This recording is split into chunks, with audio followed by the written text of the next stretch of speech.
Boa noite a todos.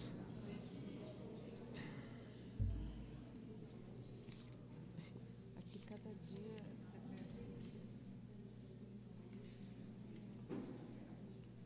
Do livro Seara dos Médiuns.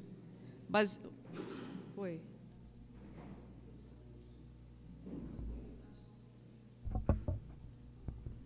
Oração e cura.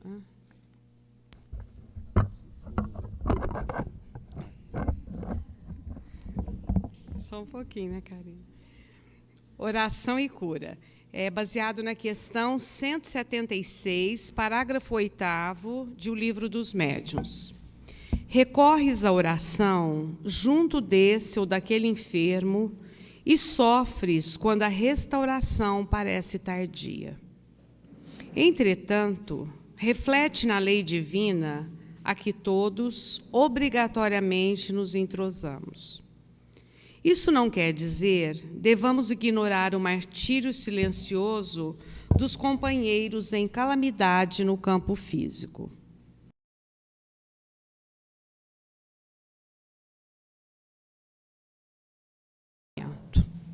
Sabemos, sim, quanto dói seguir, noite a noite, a provação dos familiares em moléstias irreversíveis. Conhecemos de perto a angústia dos pais que recolhem no coração o suplício dos filhinhos torturados no berço. Partilhamos a dor dos que gemem nos hospitais como sentenciados à pena última. E assinalamos o tormento recôndito dos que ficam inquietos em doentes amado os olhos que se embaciam. Observa, porém, o quadro escuro das transgressões humanas que nos rodeiam.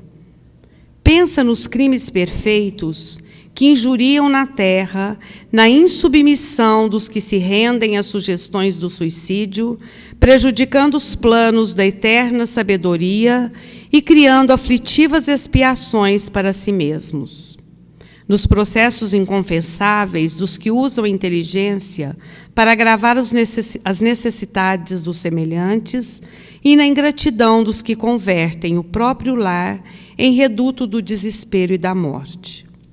Medita nos torvos compromissos dos que se acumpliciam agora com os domínios do mal e perceberás que a enfermidade é quase sempre o bem, exprimindo o reajuste, sustando-nos a queda em delitos maiores. Organizemos, assim, o socorro da oração junto de todos os que padecem no corpo dilacerado. Mas se a cura demora, jamais nos aflijamos. Seja o leito de linho, de seda, palha ou pedra, a dor é sempre a mesma, e a prece em toda parte é bênção, reconforto, amparo, luz e vida. Lembremos-nos, no entanto, de que lesões e chagas, frustrações e defeitos em nossa forma externa são remédios da alma que nós mesmos pedimos à farmácia de Deus.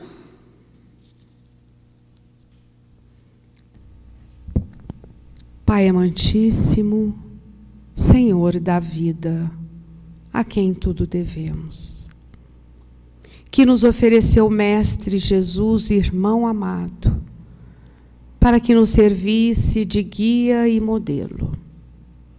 Estamos aqui com os nossos corações agradecidos, mais uma vez pela bênção do reencontro, pela oportunidade do estudo, das reflexões e, principalmente, Senhor, porque estamos juntos restabelecendo laços de afeto, de carinho e de fraternidade. Que, mais uma vez, esta noite sirva para todos nós de aprendizado. E aprendizado para que possamos ser melhores nos nossos relacionamentos, em todos os ambientes que frequentamos, mas em especial, Senhor, nos nossos lares. Cadinho redentor para a nossa evolução espiritual. Abençoe a todos que dividem conosco esse aprendizado e que hoje não puderam estar aqui conosco por motivos diversos. Que onde quer que se encontrem, possam receber também a mesma tranquilidade e serenidade que se faz presente em nossos corações. Abençoai os nossos lares, as pessoas queridas com as quais dividimos nesta encarnação o encontro e o aprendizado, o reencontro e a reeducação. A nossa profunda gratidão. Abençoe-nos sempre, que assim seja. Bom, hoje nós vamos fazer a aula de síntese, né? Fazemos uma retomada de todas essas aulas que nós tivemos. Então, fiquem à vontade, depois vocês podem perguntar, participar. Hoje acaba sendo uma dinâmica um pouco diferente.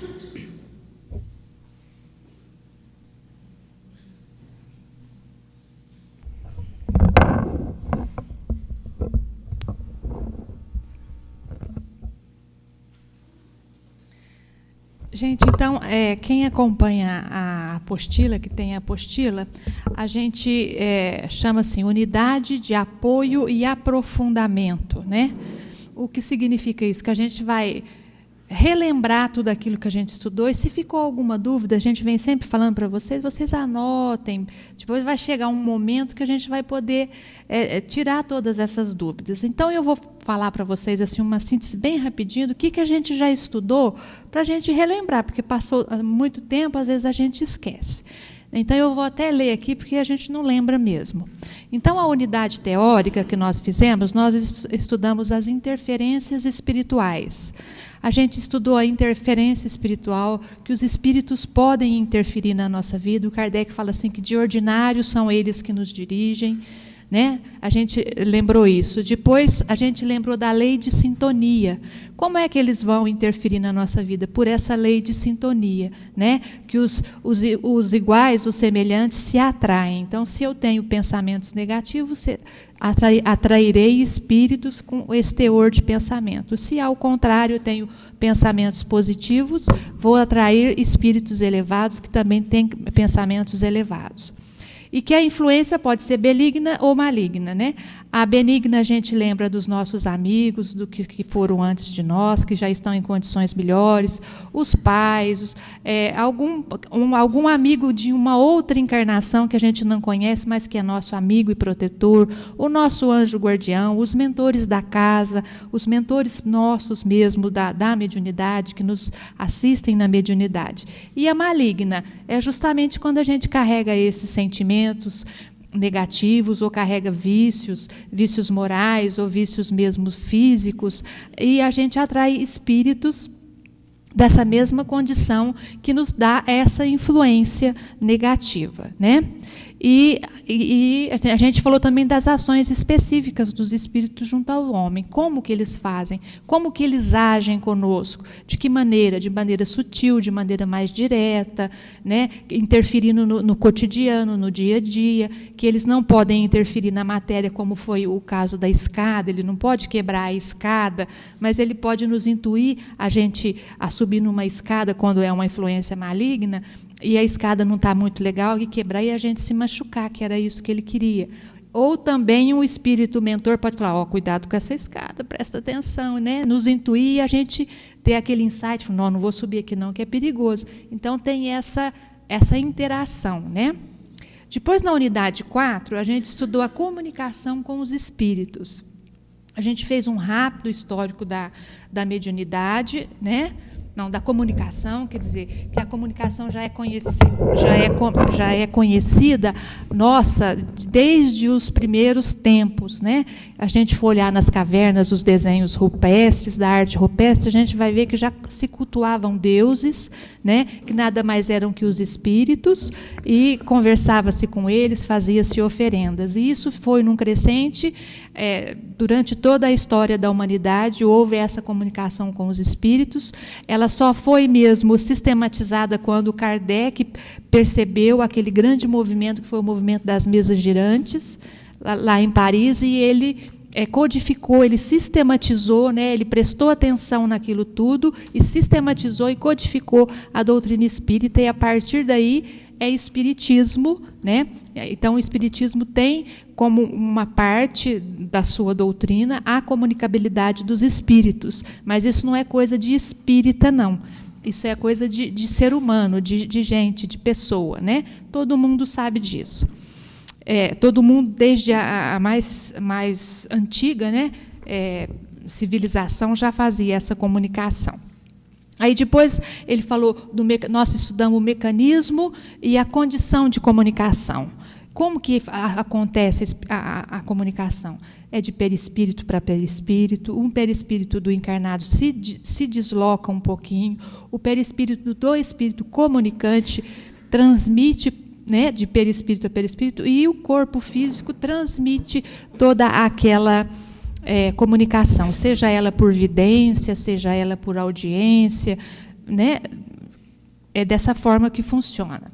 Aí ele falou dos tipos mais comuns de mediunidade, né, que são os efeitos físicos, que a gente pode falar materialização, transfiguração, quer dizer, a pessoa transfigura, levitação, transporte, bilocação, voz direta, escrita direta, mesas falantes ou tipologia, que era do tempo lá do Kardec, que a gente sempre lembra. Ainda existe até hoje, não é do tempo dele não, mas no tempo dele era mais comum. Hoje a gente não usa mais porque a gente já psicografa, é muito mais fácil, né? Sematologia, que é o movimento de objetos, né? E também tem os fenômenos intelectuais, né, ou subjetivos, são aqueles que não ferem os nossos sentidos físicos, materiais, senão a racionalidade e o intelecto. Aí tem a intuição, a vidência, a audiência, o desdobramento, a psicometria, que é a capacidade de perceber fatos pegando um objeto. Eu pego essa folha de papel, e se essa folha de papel estava junto a um acontecimento qualquer, ficou gravada nessa folha, entre as moléculas dessa matéria, e a criatura que tem essa mediunidade de psicometria, ela consegue ler o que aconteceu ali naquele ambiente, pegando nessa folha de papel. Então, essa é uma mediunidade que não é muito comum, mas existe. Eu gosto assim, eu lembro de uma história que a dona Ivone conta no livro dela, no Devassando o Invisível, que ela foi em uma fazenda, num hotel fazenda, e ela deitou para dormir e ela não conseguia dormir, porque ela não tinha levado o travesseiro dela, né? Então, todo mundo que dormia ali, ela tinha a percepção daquilo, né? Aí depois ela tirou o travesseiro e mesmo assim ela ainda não conseguia dormir, que era um burburinho, uma coisa difícil. Aí ela abriu a janela e da casa ela viu o tronco dos escravos, e ela viu toda aquela movimentação daquela fazenda, porque ela tinha essa característica. Então ela precisou entrar em oração, precisou de muito equilíbrio para que ela pudesse dormir, porque a dona Ivone tinha essa faculdade e muitas outras, e era muito aflorada a faculdade mediúnica dela, né? Então a gente sabe disso. Depois a psicofonia, que é falar, né? E a psicografia e escrever. Depois nós estudamos as práticas. O que são centros de força, aqueles que a gente mostrou na figura, né? Quais são os centros de força? As características de cada centro de força. O centro de força é aquele que está localizado, como se fosse uma roda energética que ela assimila e repele, né? Ela faz todo esse movimento dos fluidos, as características de cada um, as correspondências de cada um, a propriedade de cada centro de força, ele é ligado em qual órgão. Nós estudamos tudo isso. E depois nós estudamos a prática 6, os fluidos. Nós estudamos os fluidos, as energias, o fluido cósmico universal, estudamos o perispírito, né? Aí depois veio a análise e percepção dos fluidos. A gente percebeu que os fluidos têm qualidades, né? Que o fluido é neutro em si, mas ele adquire a qualidade que a criatura impõe sobre ele, através do seu pensamento e da sua ação. A gente aprendeu a análise desse fluido, perceber esse fluido e as sensações e os sentimentos que são transmitidos aos médiums, né? Então, a gente sabe que, através do fluido, é que o médium sente o que o espírito está sentindo. Dor, frio, calor, fome, depressão, tristeza, choro, angústia, né? Então, tantos os sintomas mais materializados como os mais sutis. E depois, na unidade 8, nós aprendemos a percepção fluídica, perceber os espíritos, perceber os fluidos, se positivos ou negativos, ter o domínio do aparelho mediúnico. O que significa isso? Dominar, saber que a gente percebeu, sim, esse envolvimento fluídico. Houve esse afastamento do perispírito. Aí eu tenho que ter o domínio. Eu posso perceber, eu posso me aprofundar no reconhecimento desse fluido. Agora, posso fazer isso? Eu estou no lugar adequado? Eu tenho condição de aceitar isso? Tenho. Então, eu apassivo e permito até chegar à comunicação. Se não, eu não quero, eu rechaço, não quero, rejeito. De que maneira? Mudando o meu pensamento, pensando em outra coisa elevada, para que a gente não possa se afinizar com espíritos negativos, que aí vão trazer sensações negativas ao médium, né? Então, nós aprendemos a assimilar e rejeitar. Então, vocês viram que nós vimos muita coisa, né? E de tudo isso que a gente viu, nós gostaríamos de fazer agora uma troca, né? Um bate-papo. O que é que vocês ficaram com dúvida, para a gente poder, se puder, esclarecer. Se a gente não puder, a gente promete que busca nos livros a resposta e, na oportunidade, a gente traz para vocês. Na próxima aula vai ser teórica, a gente pode trazer, porque às vezes a gente também pode saber. Nós temos muitos companheiros aqui, também que às vezes, se a gente não souber e vocês souberem, a gente gostaria de fazer essa troca. Então, eu gostaria de saber se alguém quer começar a fazer alguma pergunta. A Marlene, o Antônio, Oi. Se você me permite, eu gostaria de fazer uma pergunta. Uhum. A gente tem ouvido, assim, às vezes, pessoas, às vezes novatos, às vezes está fazendo COEM, ou às vezes já está até trabalhando, falar assim que às vezes faltou, ou até abandona, porque fala que tinha assim, uma coisa que não deixava ir. Sabe? Sim. Você já deve ter percebido isso, né? O que é isso aí, Silvia? Não só percebi, como ouvi, né? Porque a gente faz atendimento fraterno, como também senti, porque eu também comecei, né? Eu não era de berço espírita, eu vim para a doutrina espírita por conta, assim, justamente de esse afloramento descontrolado da mediunidade, que me trouxe uma obsessão, e era mesmo interferência dos espíritos. Os espíritos não querem que a gente evolua.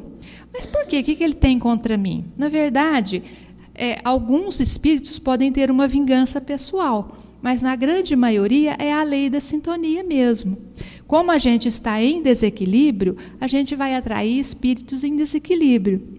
E existem espíritos, criaturas, espíritos encarnados e desencarnados, que gostam de ver outra criatura passando apuro mesmo, passando aperto. Isso, às vezes, da condição humana inferior. Então, eles nos estimulam a não educar, não conhecer como dominar essa mediunidade que a gente tem, essa capacidade de entrar em contato. Por quê?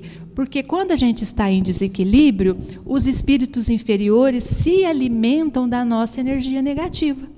Então, eles necessitam dessa energia negativa, por isso eles nos estimulam a cultivar isso, deixar de lado, não buscar o nosso, porque quando a gente vem trabalhar na casa mediúnica, vocês viram que a gente está estudando muito profundamente a mediunidade, mas desde o primeiro dia a gente vem falando de reforma íntima, a gente vem falando de bons pensamentos, de elevar o nosso padrão vibratório, de nos tornarmos pessoas melhores.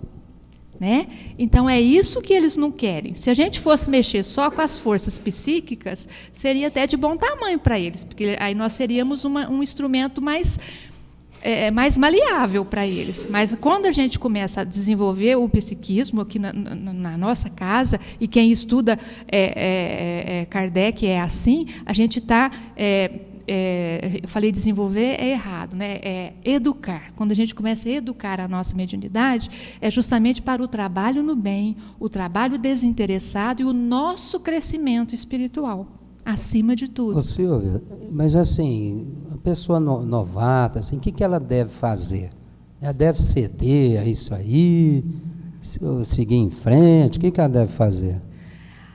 Então, a gente percebe que a necessidade de que, se eu estou em desequilíbrio, estou procurando a casa justamente para alcançar esse equilíbrio, se eu deixar de frequentar, se eu ceder a essa interferência negativa, eu vou continuar nas mãos dessas criaturas que querem, né, desses espíritos que querem que eu continue nesse desequilíbrio, que eu continue. Então, eu tenho que me fortalecer, e aí que eu tenho que vir mesmo. Eu lembro a primeira vez que eu entrei numa casa espírita, foi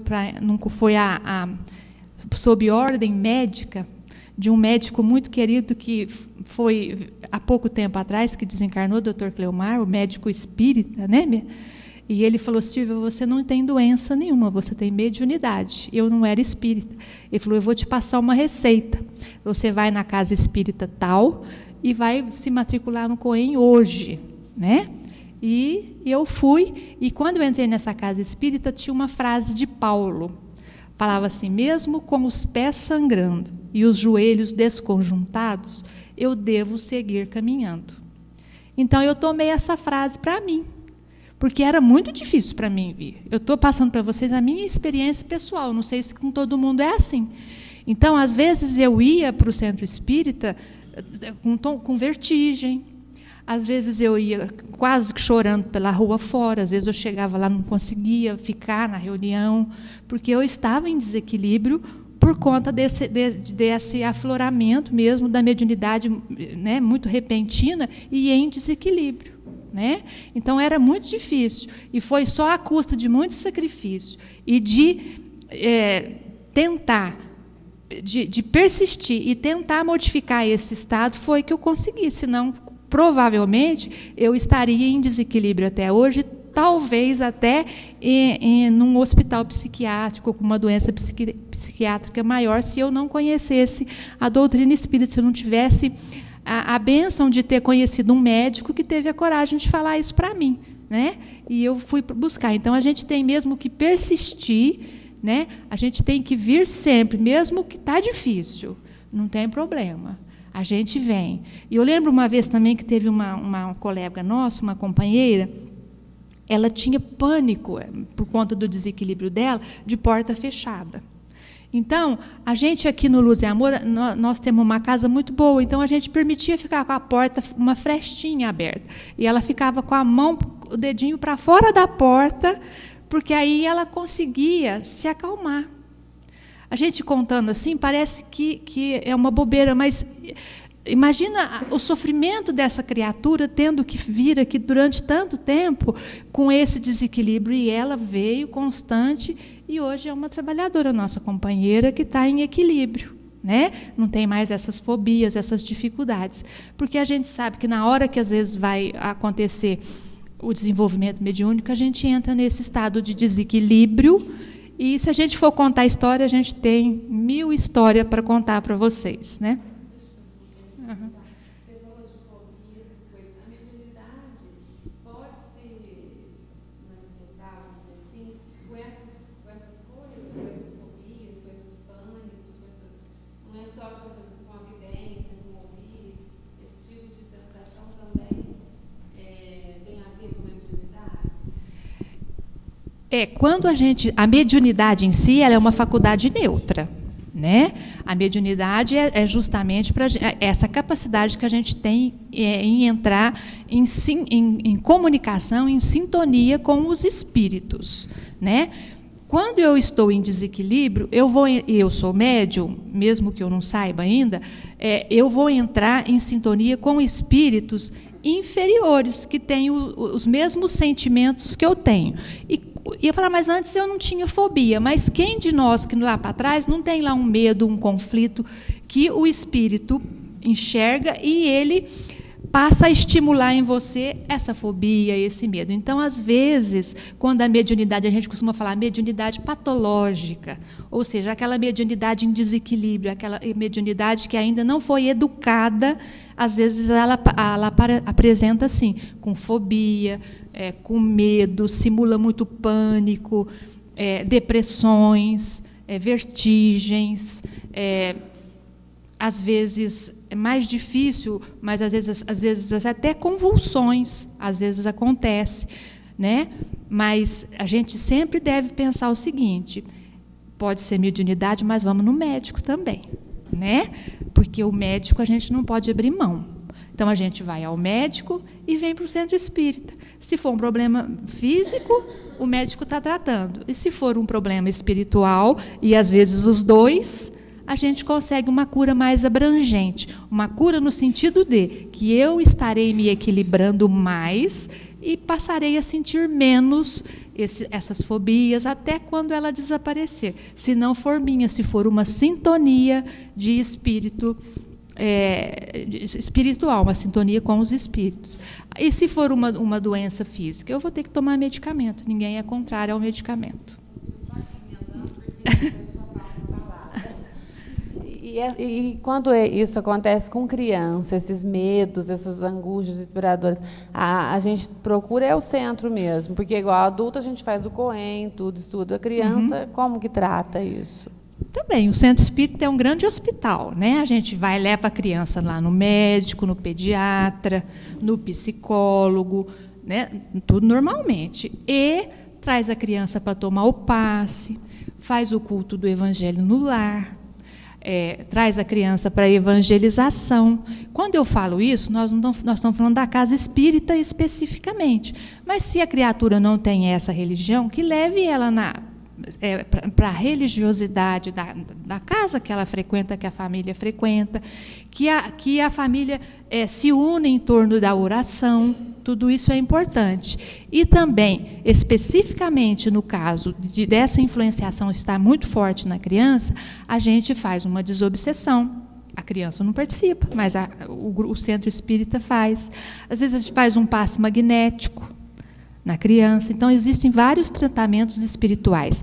Criança não vai desenvolver mediunidade, porque a constituição física dela não permite isso ainda, e ela não tem maturidade psicológica para isso, porque nós estamos aqui no COEM, a gente sabe que a gente vai tratar com espíritos, às vezes, agressivos, violentos, difíceis, e a criança vai ficar muito confusa, e ela não tem estrutura psicológica e física para sustentar tudo isso. Então, a criança não desenvolve mediunidade, né?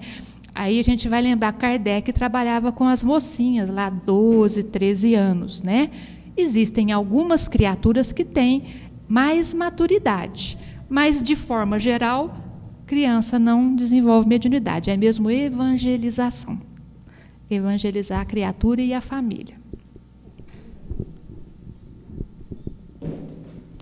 É bom lembrar também que não é porque a pessoa tem fobia, tem pânico, é mediunidade. Às vezes não é. Viu? Às vezes é uma dificuldade da pessoa, seja criança, jovem ou adulto. Então, não é para falar tudo é mediunidade, não. Viu, Karina?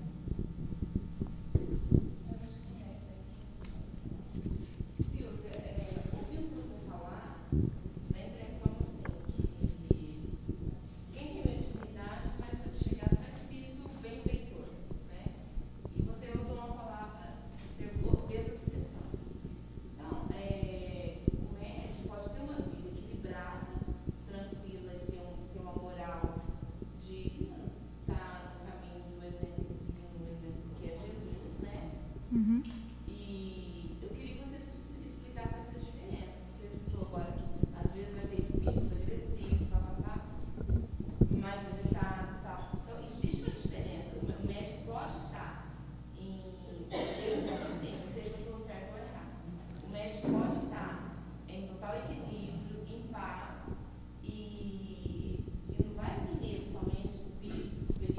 Entendi. Porque existem irmãos, os irmãos desencarnados que precisam dessa ajuda, né? Uhum.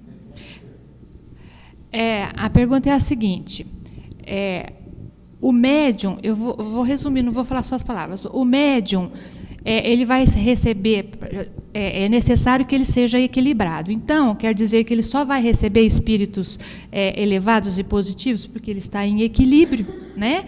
Não.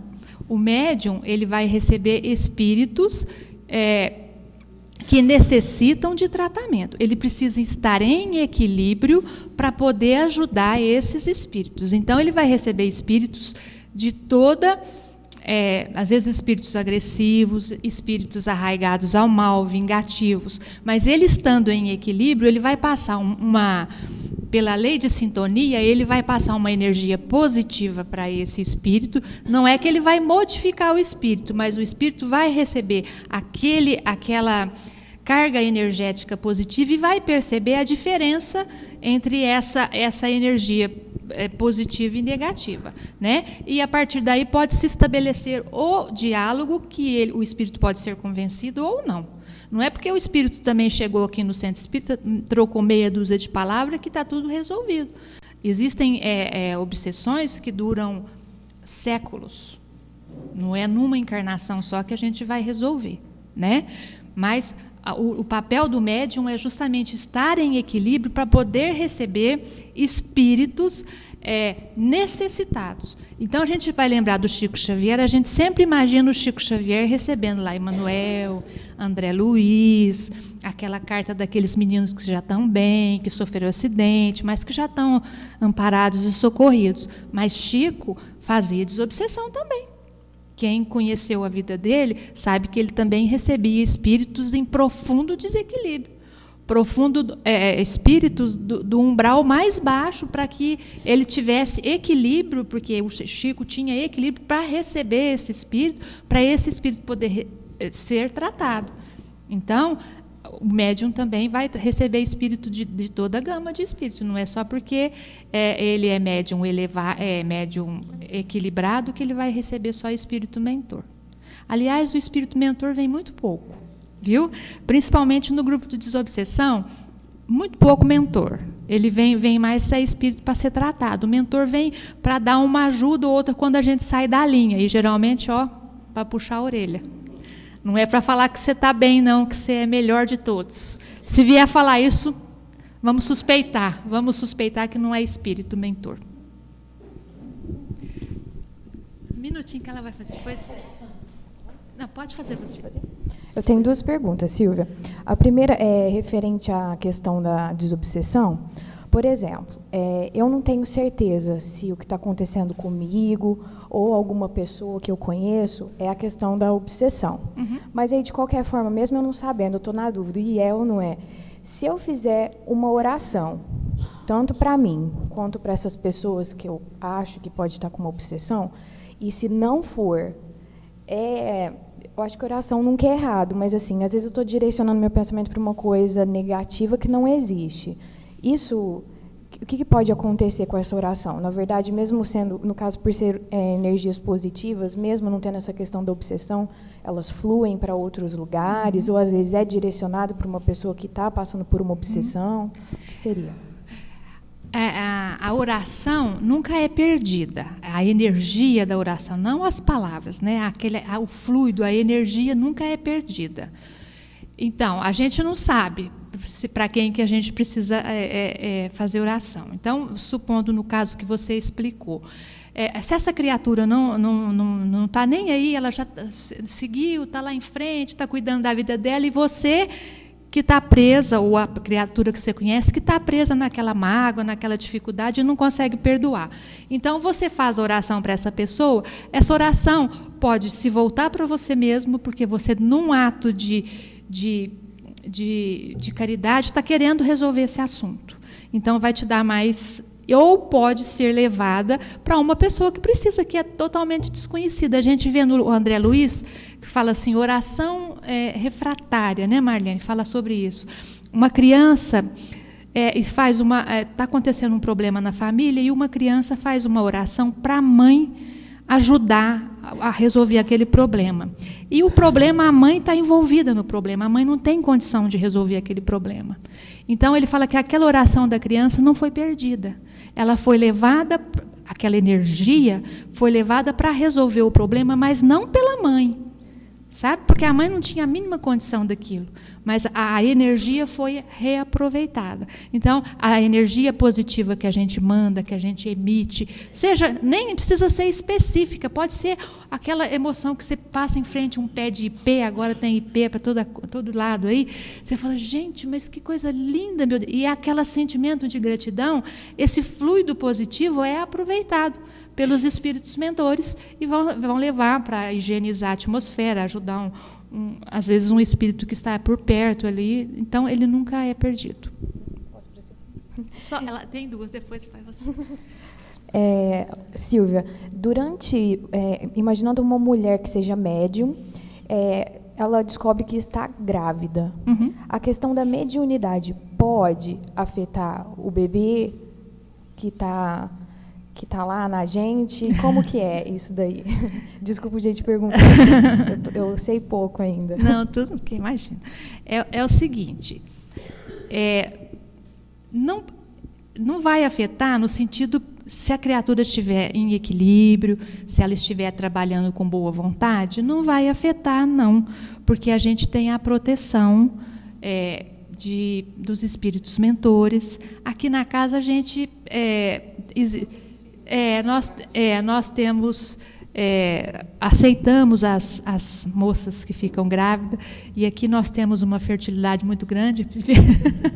Sempre tem uma ou duas nas reuniões que fica grávida, né?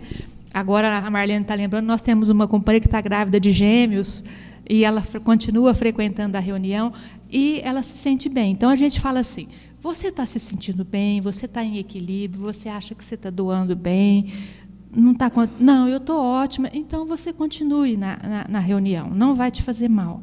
Se você não está se sentindo bem, porque você não consegue equilíbrio, ou mesmo porque está com medo, isso pode abrir a porta, sim, porque o medo a gente sabe que é uma porta para a obsessão.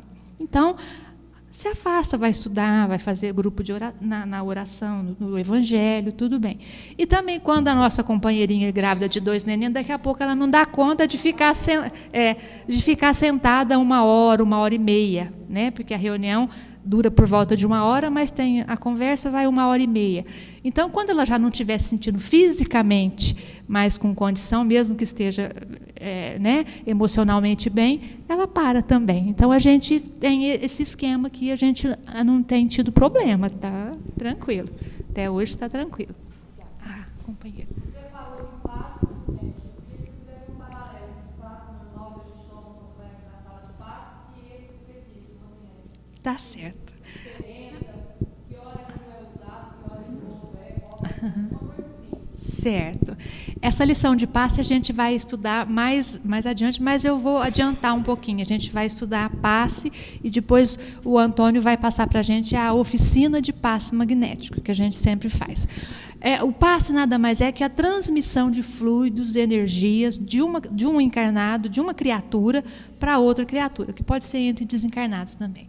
Então, esse é o passe que a gente costumeiramente faz no centro espírita, que é aquele passe que a gente entra na câmara, né, e vem o passista e aplica o passe, aquele passe rápido que a gente faz na reunião. Esse daí é o passe que vai nos ajudar a tirar as energias negativas, a nos fortalecer, a serenar o nosso coração, vamos receber fluido vital, né? Os espíritos estão ali ajudando o médium a fazer essa transmissão. Então, esse é o passe comum. Eu vou falar bem por cima, porque depois a gente vai falar que ele pode ter a influenciação do médium, a influenciação do espírito, mas, por enquanto, é só. Esse é o passe normal. O passe magnético é um passe mais específico que a gente trabalha nos centros de força. Lembra que nós estudamos centros de força? Aí esses passes são aplicados nos centros de forças todos, né? São para passar fluido vital para a criatura. Então, são passes que são, aqui na nossa casa, eles são orientados pelos espíritos mentores. Então, não adianta eu chegar, ai, Antônio, eu estava precisando tanto de tomar um passe magnético, porque eu gosto, porque são 4 médios, é mais forte. O passe eu queria tomar. Então, não adianta muito. Ele é oferecido na casa quando há uma orientação dos mentores da casa, porque só em casos específicos. Em casos de enfermidades, no caso de obsessões graves, no caso, às vezes, de criança que está tendo obsessão, perda de energia. Então, a gente tem nesses casos assim que a gente faz. Como é que funciona? São 3, 4 médios, cada médium aplicando num chakra, demora de 15 a 20 minutos, mais ou menos. É feito na maca, a pessoa deita, uma música. Então, é um passe mais específico para energização de fluido vital e espiritual. Exatamente.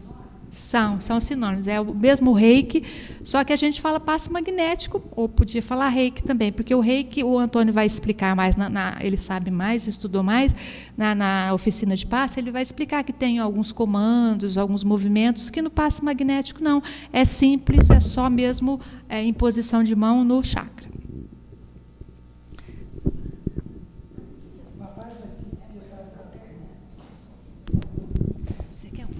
Obrigada.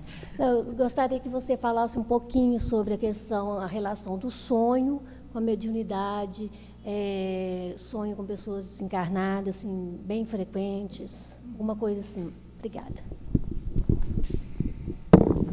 De novo, a gente pode falar da interação. Aí a gente não vai falar da interferência, mas da interação espírito encarnado e desencarnado. A gente vive nesses 2 planos. A nossa verdadeira morada é o mundo espiritual, e a gente está aqui no corpo físico a trabalho, ou a estudo. Né? Então, quando a gente dorme, a gente faz esse desdobramento espiritual, né? O perispírito sai, e às vezes a gente consegue sair para mais longe e se encontra realmente com as pessoas já desencarnadas, e às vezes a gente guarda a lembrança. Esse daí é o sonho espiritual, né? Mediúnico que a gente tem. Mas o sonho não é só isso.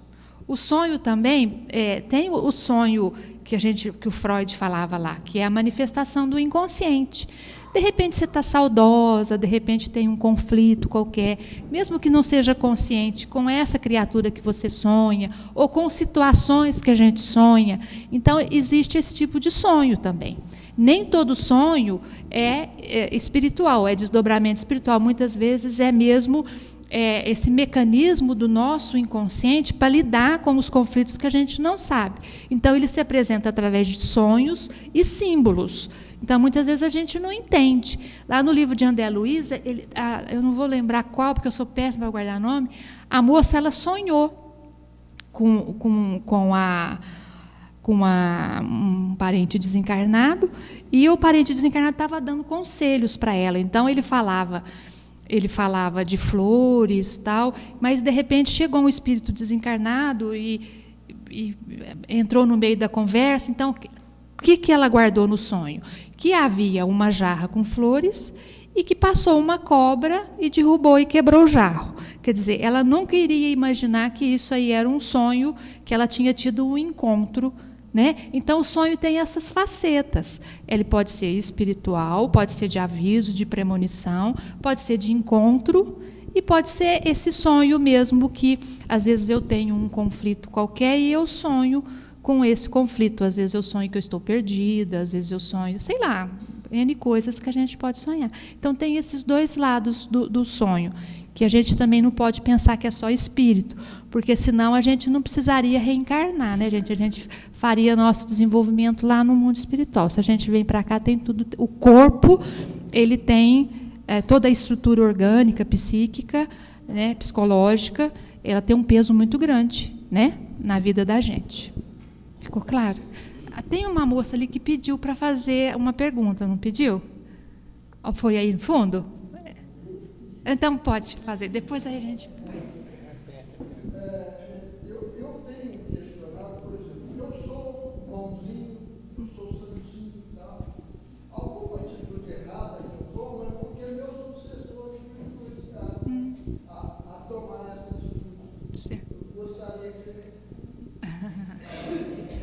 Certo.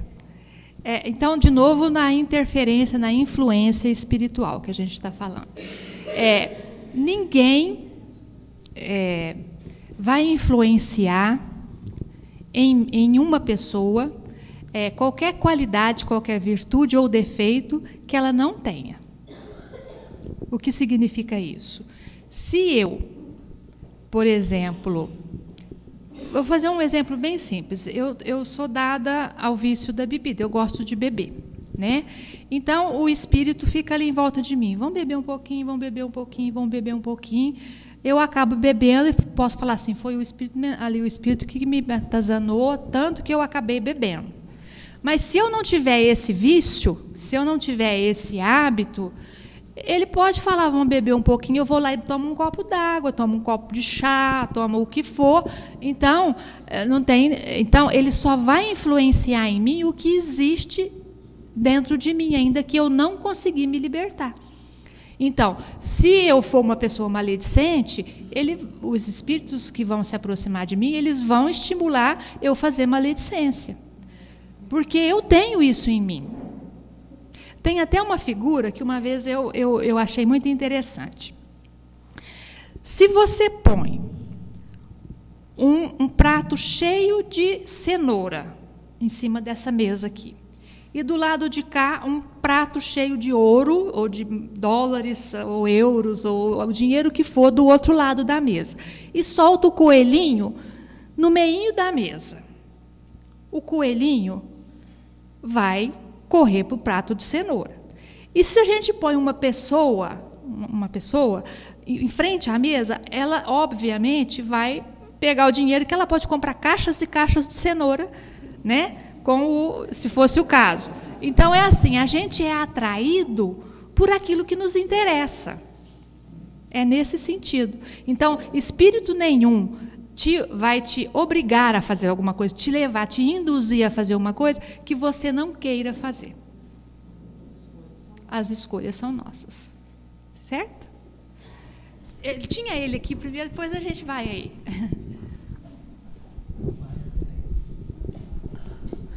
Voltando sobre o assunto do sonho, eu estou com um problema de garganta sério. Quando a gente sonha frequentemente com pessoa, ente da gente querido que já foi, isso quer dizer que o espírito está necessitando de alguma coisa?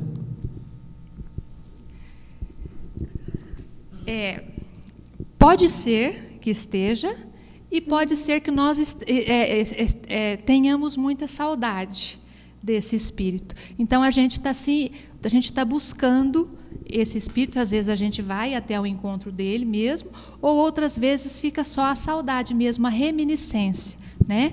Então, e como é que a gente vai saber? Ai, meu Deus, como é que eu vou saber se o espírito está precisando da minha ajuda ou não? Gente, uma oração não custa nada, né? Como ela disse. Então, se eu estou sonhando muito com uma pessoa desencarnada, eu faço uma oração para aquela criatura, né? Põe o nome dela lá no centro espírita, para a gente poder ajudá-la de uma maneira mais efetiva, porque, de repente, ela está precisando de um socorro espiritual, ela está perdida, não sabe que desencarnou. A gente sabe que isso acontece, né, com os espíritos, e com com a grande maioria dos espíritos. Então, um espírito familiar meu pode estar passando por essa dificuldade também. E se a gente está aqui no centro espírita e tem a facilidade de poder ajudar as criaturas, por que não ajudar um parente meu, um parente seu, um parente de um amigo nosso, né? E aqui a gente tem a facilidade de fazer esse trabalho específico, que a gente cita o nome das pessoas, então a gente pode pedir especificamente para essa criatura. Mas não quer dizer necessariamente que o espírito esteja precisando. Talvez seja mais uma saudade da gente do que um problema espiritual do nosso ente querido. Alguém? Isso.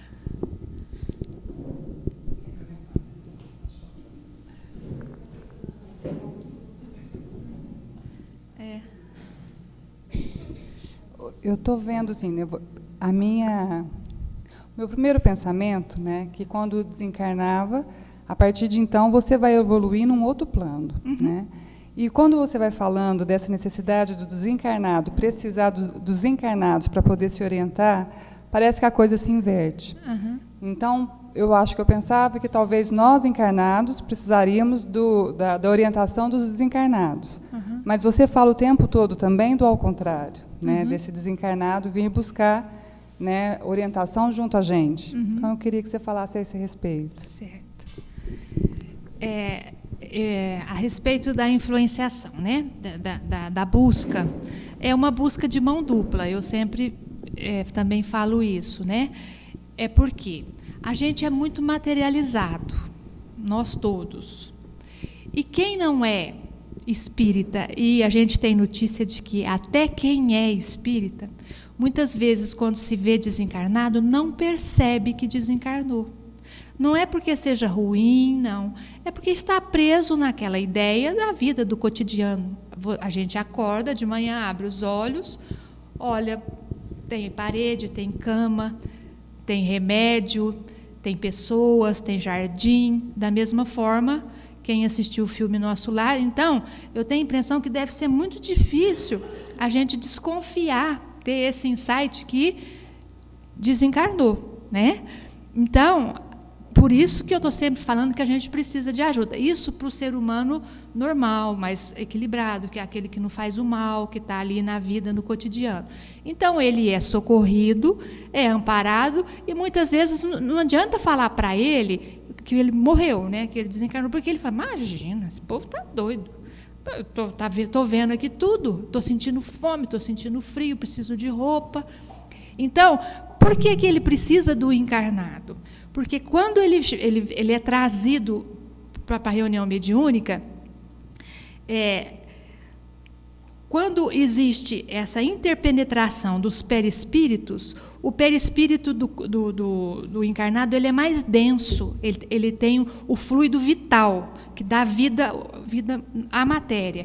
Então, ele leva como se fosse um choque, porque há uma descarga energética muito grande no encarnado, e ele percebe essa diferença de estar no corpo denso e estar fora dele. Então, aí a gente pode conversar com ele. De que maneira? Você não percebe que houve uma diferença? Você não está percebendo que está diferente? Né? Aí a gente pode começar a encetar essa conversa a partir da experiência dele, né? Pode falar. E acontece muitas vezes que a criatura já sabe que desencarnou, mas ela não quer acreditar. Então ela fala, mas o que você está tentando me dizer? Eu falo, o que você acha que eu estou querendo te dizer? Né? Você está querendo falar que eu morri? Não sei, o que você acha? Né? Aí falou, está diferente. Então, por que está diferente? O que você está sentindo diferente? E aí a gente vai levando a essa criatura, ela fazer uma análise que desencarnou. Certo? Isso aí, quando a pessoa está em equilíbrio, já está lá amparada. E muitas vezes a pessoa desencarna e fica por aqui. Fica por aqui, ela não consegue ir, porque ela é mais apegada ainda à matéria. Então, ela fala assim, eu converso com a minha mãe, converso com meu pai, converso com a minha família, ninguém me responde, eu não sei o que está acontecendo. E, de novo, ela precisa desse choque para ela perceber que tem alguma coisa diferente. Ela fala, mas está esquisito, está diferente, por que eu estou aqui? Aí parece que como se caísse o véu do seu olho e ela passasse a enxergar alguma coisa que ela não estava vendo até então. Então, é nesse sentido que precisa, do desencarnado precisa do encarnado para isso. É porque a gente é muito preso à matéria. E eu vou contar uma história para você, não é preso de maldade, nem de dificuldade, não é isso. A gente se prende às relações, aos amores. Eu lembro uma vez, a primeira reunião mediúnica que eu fui, que eu já disse que eu não era espírita, que eu fui, foi um pai, uma criatura, um homem, que se dizia pai, e que ele estava na casa, ele tinha 4 crianças. Ele já era viúvo, e ele tomava conta dessas 4 crianças, as crianças estavam morando com os tios, e ele ficava com essas crianças. E a pessoa, o dialogador, falava para ele, você não pode mais ficar aqui. Ele já sabia que tinha morrido. Você não pode ficar aqui, porque causa desequilíbrio, é ruim para você, é ruim para a criança, você precisa seguir o seu caminho, se desenvolver, evoluir e tal. E ele chorava e falava, eu não posso ir embora. Mas por que você não pode ir embora? E o diálogo foi se estendendo assim, até quando ele, muito emocionado, chorou e disse assim: quem é que vai dar banho nos meus filhos? Então, ele estava preso ali porque ele dava banho nos filhos dele. Né? Então, quer dizer, não é maldade nenhuma, gente, é amor. Né? Mas o amor demais, esse amor possessivo, prende também. Então, por isso que a gente fica preso aqui. Então, por isso que a gente tem que saber amar também. Amar, né? Deixando livre e solto. Então, é nesse sentido. Não sei se te respondeu. Quem é? Todos nós, espíritos, nós somos criados para evoluir. Estejamos nós encarnados ou desencarnados. E, na realidade, mesmo estando encarnados, nós somos seres interexistenciais. Nós estamos, ora aqui, claro, mas no nosso desdobramento, nós estamos na espiritualidade, nós estamos em comunhão com espíritos familiares, com espíritos que nos impulsionam para o bem. E aqueles outros, né, que também, porventura, às vezes querem puxar o tapete. Mas isso...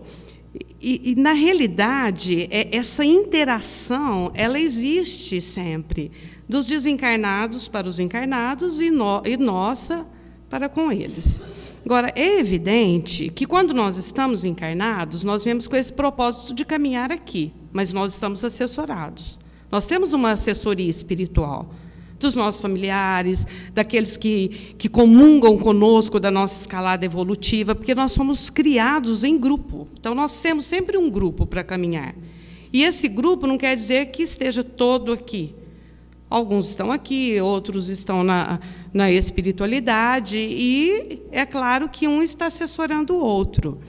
Agora, como nós estamos tratando aqui especificamente de reunião mediúnica, os espíritos que nós acolhemos, eles poderiam ser socorridos na espiritualidade? Claro, e são. E são. Aí alguém pergunta, mas então por que reunião mediúnica? Vamos dizer assim, é um primeiro socorro, né, Silvia? É um primeiro socorro. Eles estão aqui porque eles estão ainda necessitando do nosso fluido vital, que esse eles não têm mais. Porque o fluido vital, ele é característica do encarnado. Então, eles se aproximam do médium para usufruir, assim, vamos dizer, porque naquele momento eles estão precisando desse fluido vital. Então, no momento que o médium, às vezes, ele sente a dor, ele sente a depressão, ele sente a saudade, ele está dividindo com o espírito, com o desencarnado, aquela dor, aquele sofrimento. E aí, também quase que acrescentando aquela sua pergunta, o médium é o primeiro que vai ajudar o espírito. É o primeiro que vai ajudar o espírito. Então, ele tem que realmente ter uma conduta reta, porque ele é o primeiro que vai ajudar. Eu acho que é mais ou menos isso. Nós estamos nessa interação aí. Essa divisão que a gente faz assim muito fixa, né, encarnado e desencarnado, ela na realidade ela não existe. Nós estamos sempre juntos, vamos dizer, trocando as figurinhas, né? Às vezes percebe mais, às vezes percebe menos. No nosso desdobramento durante o sono, nós estamos lá na erraticidade. Eles às vezes se aproximam de nós. Agora, é claro que vai chegar um momento que os mentores vão dizer assim para o desencarnado, que às vezes está muito próximo dos familiares, igual a Silvia falou, agora vai, meu filho, caminha na sua evolução, nas férias, né? Estou fazendo esse trocadilho para a gente, nas férias você vai visitar seus familiares, tal, mas caminha na sua evolução aqui na espiritualidade, porque lá a gente evolui também. Eu acho que é isso, né, Silvia?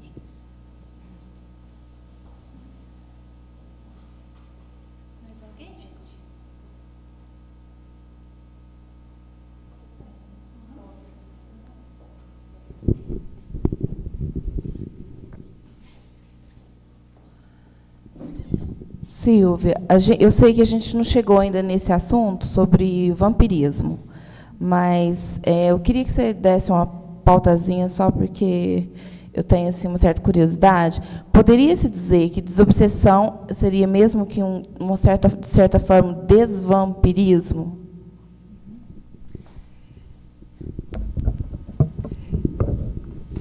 Esse vampirismo a que você se refere é uma influenciação, uma interferência espiritual, né?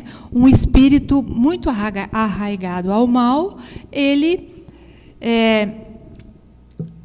suga as energias de um outro espírito, que tanto pode ser encarnado quanto desencarnado. O trabalho é o mesmo, é o trabalho de conversar, amparar e socorrer essa criatura, mostrar para ela que esse não é o caminho certo, não é o caminho correto, e ajudá-lo a sair dessa necessidade de se alimentar da energia de outra criatura. E ajudar essa criatura que está sendo obsediada dessa forma a levantar o seu padrão vibratório para que isso não ocorra mais. Porque aí é uma simbiose, um se alimentando da energia do outro. Então, a gente tem que socorrer os dois. Então, é um trabalho de desobsessão que a gente tem que fazer. É um trabalho mais elaborado, que necessita de médiums mais... que tenham mais experiência no trabalho, porque é um trabalho mais difícil de ser feito. Mas a gente, às vezes, encontra, sim. E é muito bom quando a gente consegue ajudar e socorrer essas criaturas.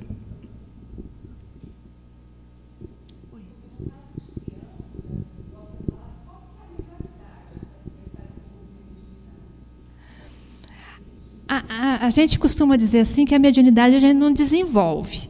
A gente educa e estuda, né? A criança, ela tem... Eu estava lendo até esses dias para trás, eu achei interessante. A mediunidade da criança, principalmente a criança em tenra idade, é muito mais anímica, ou seja, ela é muito mais física, porque ela reencarnou faz pouco tempo, os laços não estão tão presos ao corpo, então ela tem mais essa interação. Então ela tem amiguinho imaginário, ela consegue enxergar a vovó, né? Ela tem toda essa facilidade, né?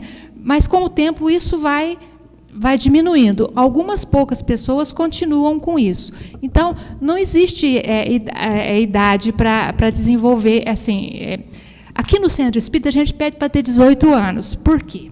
Porque a criatura de 18 anos já não tem problemas legais, não tem problema. A gente vai trabalhar com energias psíquicas, a pessoa já está mais desenvolvida, já tem mais uma certa estrutura, né?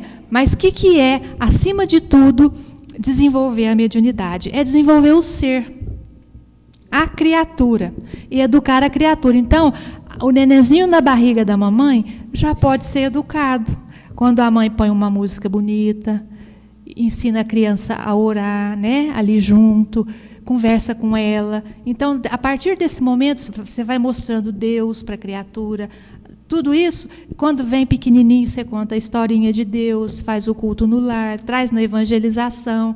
Porque quando essa criatura, se porventura ela for médium, ostensivo para trabalhar, quando chegar o momento que ela tem para esse compromisso de trabalho, ela vai fazer de uma forma mais tranquila, porque ela já é uma criatura equilibrada, uma criatura espiritualizada, uma criatura que tem Deus dentro de si. Então, já é muito mais fácil para ela poder só ficar mais com a parte de conhecimento técnico e de treinamento, porque isso ela já faz a reforma íntima, a elevação, a oração, o vocabulário elevado, ela já tem corriqueiramente. Então, essa parte já foi feita, né? Já está sendo feita cotidianamente, mas já é um hábito.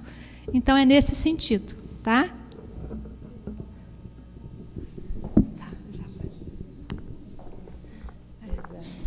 Eu já ouvi muito dizer assim que todos nós temos a mediunidade, mas nem todo mundo não é manifesta, então. Manifesta. Nem todo mundo não é desenvolve, que você falou, né? Mas nem todo mundo manifesta. Eu queria que você explicasse um pouquinho sobre isso. Vem casar muito com o que a Marlene falou, assim, que o objetivo da gente não é ser médium, né? Nós somos espíritos a caminho da evolução. E a mediunidade é um atributo que a gente tem, que vai nos ajudar. Quem é médium ostensivo, ele tem essa tarefa a mais para trabalhar. Ele tem essa capacidade vamos dizer, esse sentido, né, esse sentido a mais para poder fazer essa interação mais ostensiva.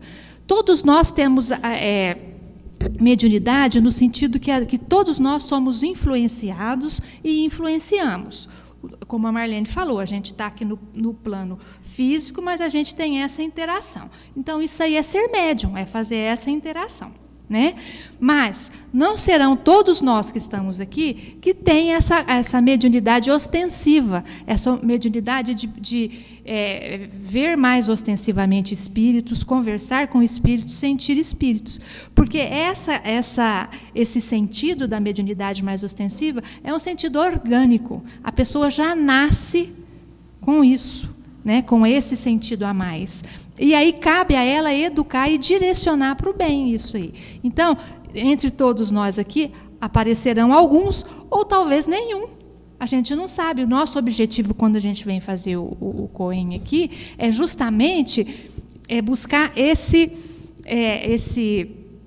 essa educação mediúnica no sentido geral, não no sentido ostensivo, porque somos todos médiuns, então todos nós temos que saber lidar com essa interação do mundo. Todos nós temos que fazer isso. Agora, aquele que tem a mediunidade ostensiva, mais ainda, porque a dele é ampliada, é como se ele tivesse lá uma antena maior que pudesse captar mais. Então, ele precisa de saber mexer mais no seletorzinho. Lá, antigamente, a gente mudava, né, na rodinha ali. Hoje é diferente. Respondida? Ah, isso, a senhora ali.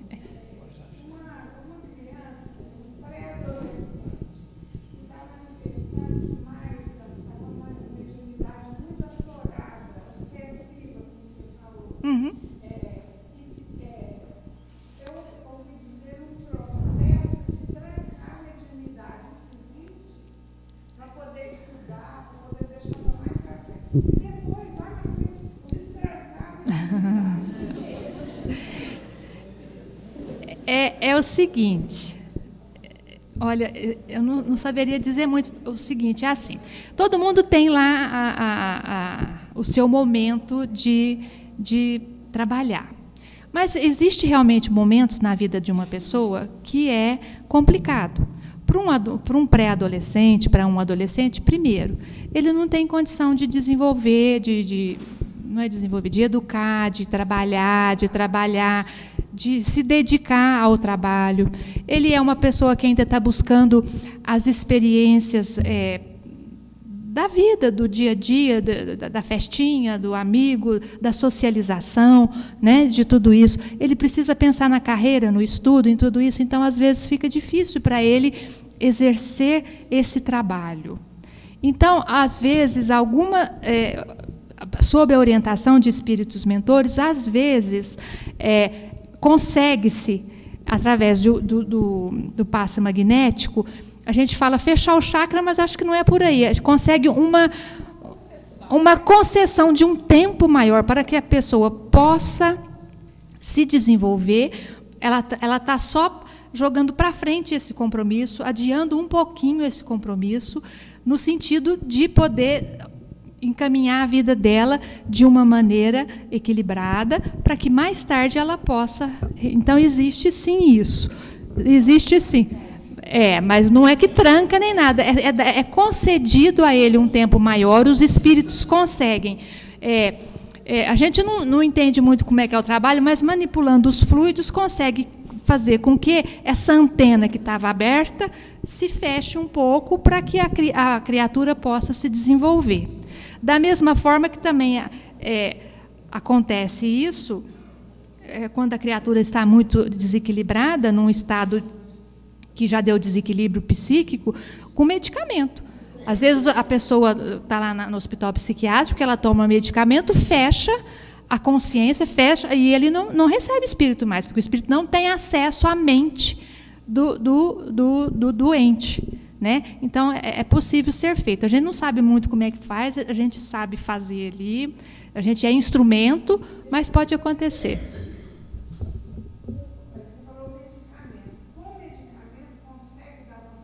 Não na pessoa saudável, nós estamos falando na pessoa psiquiátrica. Porque Porque a pessoa fica totalmente catatônica lá, nem o espírito não vai lá, porque ela não tem como. Uhum.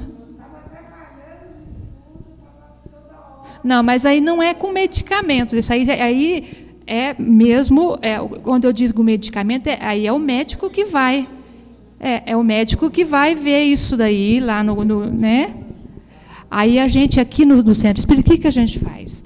A gente faz oração, leva a criança, leva o adolescente para tomar o passe, a água fluidificada, tenta levar ele para a mocidade espírita, porque ali é um ambiente gostoso, que ele vai fazer amizades sadias, as criaturas que estão ali vão estudar. Então, a gente tenta levar isso aí, equilibrar a família, fazer o culto do evangelho no lar. Agora, se chegou ao ponto de ser uma doença mesmo, doença física, ou mesmo psiquiátrica, aí ela com o médico lá que vai tratar a criatura, não somos nós, né? E podemos fazer o tratamento em conjunto. O médico lá e a gente fazendo aqui, certo? Quem?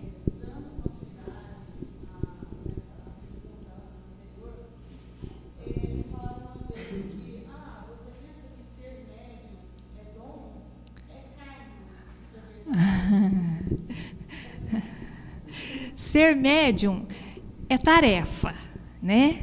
É tarefa. Então, porque a gente pode até falar karma, se a gente souber entender o que é karma. O que é karma? Karma não é castigo. Karma é aprendizado, né? É a gente aprender a ser fraterno, né? A gente corrigir aquilo que a gente fez, né? Isso aí. Você veio com aquele propósito justamente de socorrer as criaturas. Então, o Divaldo, num dos livros dele, ele fala assim, a criatura fez muito mal para 100 pessoas, 200 pessoas. Ela precisaria de 200 encarnações para ter 200 filhos, por exemplo, para poder encaminhar todos. Então, a criatura nasce lá, uma professora bondosa, ou um médium que socorre as criaturas, porque aí é uma legião de pessoas que a gente está ajudando e equilibrando aquelas criaturas, porque fomos nós que as desequilibramos. Você entendeu? Não foi outro que desequilibrou. Muitas vezes somos nós mesmos.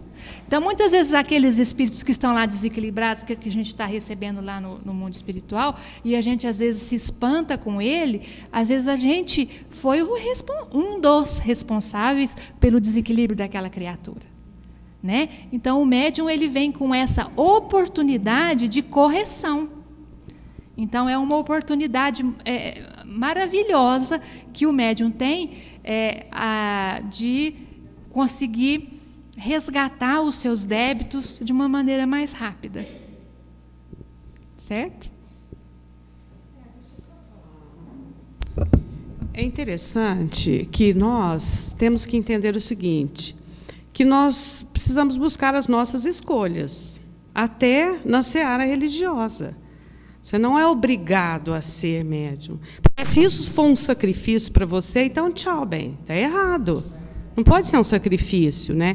Inclusive, essa palavra karma, ela nem faz parte do vocabulário espírita, e ela traz esse sentido pejorativo assim, de sofrimento, né? Na realidade, são as nossas escolhas. Então, a pessoa ela desabrochou a mediunidade, ela percebeu, ela pode querer trabalhar ou não. E se ela escolher, ela precisa fazer isso com alegria, fazer bem, porque senão não tem valor.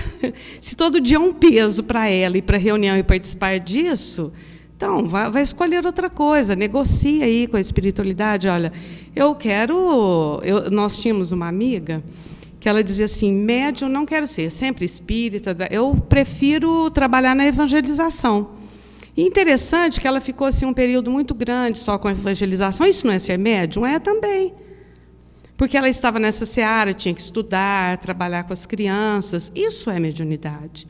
Nós podemos ser médium em qualquer setor. O que não vale é a pessoa achar que isso é um peso, é um sacrifício, que ela tem que fazer. Não dá para pensar assim. Agora, no caso do adolescente, né, a Silvia já explicou bem, nós podemos pedir, né, os familiares, o próprio adolescente, dá um tempinho, espera eu me formar, né, eu ser um adulto. E, normalmente, se vem mesmo com muito assíntese, é porque é uma prova. Nós já também tratamos aqui, né?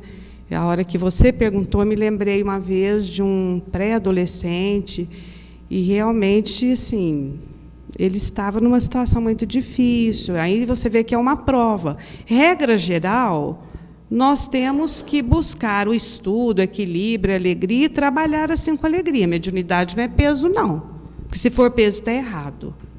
A pessoa pode rever e buscar o que está acontecendo, senão não conta, né? E quando nós estamos numa reunião como essa, no COEM, que é um Centro de Orientação e Educação Mediúnica, também não é fábrica de médiuns, não. Não é fábrica de médiuns. Nós estamos aqui, o primeiro objetivo nosso é o estudo, é o esclarecimento, é a educação do nosso pensamento, porque essa visão não é de acordo com a doutrina espírita, né? Oi.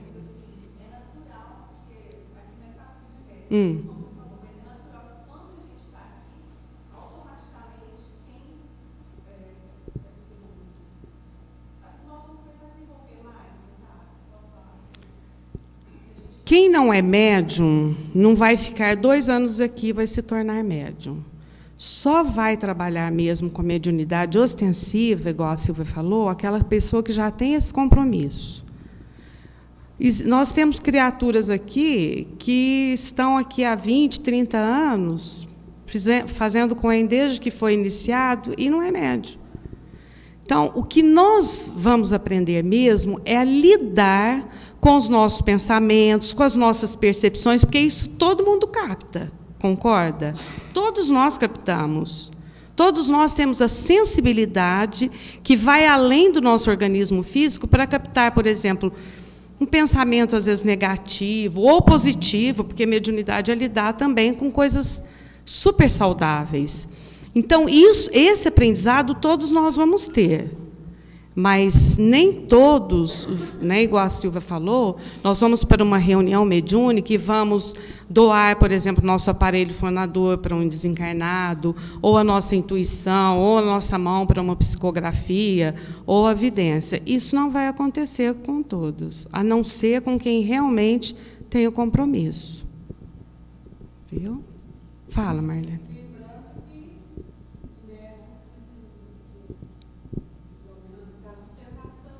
Isso, muito bem. Isso.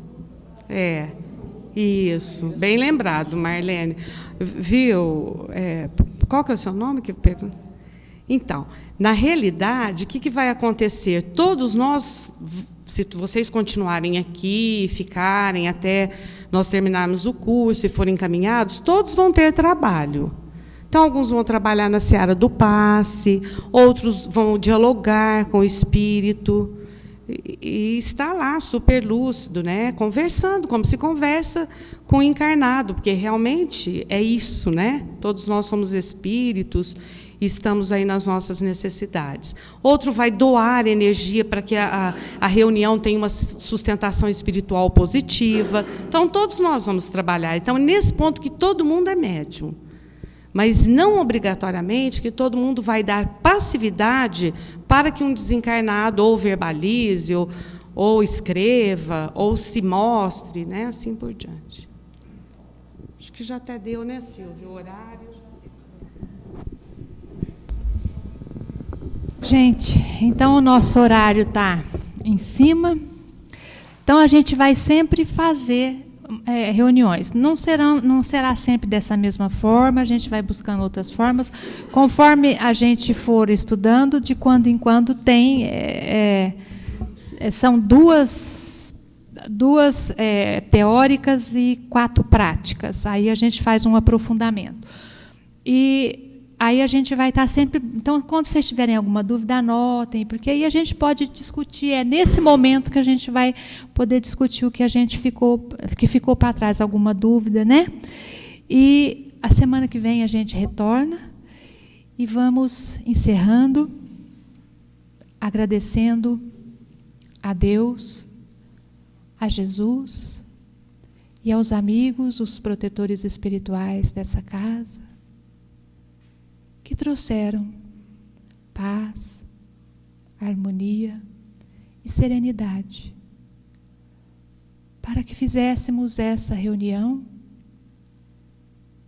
de esclarecimento, de troca de ideias, com o sentido único de compreendermos melhor o fenômeno mediúnico para podermos ser trabalhadores de Jesus no auxílio das criaturas desencarnadas, seja na posição que for, como médiuns ostensivos ou não, que possamos estar dispostos a doar o nosso amor, a nossa compreensão, a nossa fraternidade no acolhimento de todas as criaturas, encarnadas e desencarnadas. Obrigada, Jesus, pela oportunidade. Que assim seja.